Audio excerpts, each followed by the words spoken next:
Zhouba mužů, matka hříchů.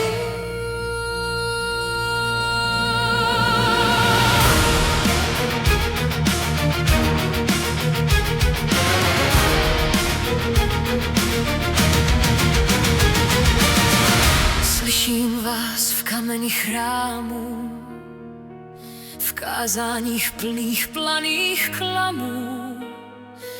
Mé jméno šeptáte jak jed, jak stín, co prý zatemnil svět.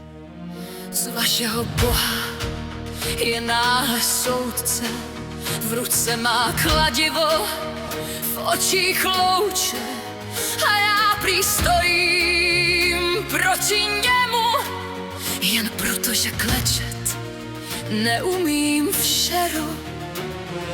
Nechtěla jsem vzkázu, jen volný dech, jen právo stát rovně, nejen ve svých snech. Nechtěla jsem vzkázu, chtěla jsem děti, chtěla jsem svět, kde žena není smetí. Mám právo na hněv, když mi byl vzat hlas, mám právo říct ne a neschýbat vás.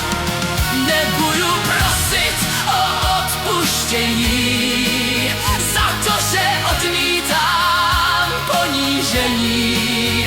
Jestli je svoboda hřích a klam, pak ať mě nazývají démonkou běžnící v tmách.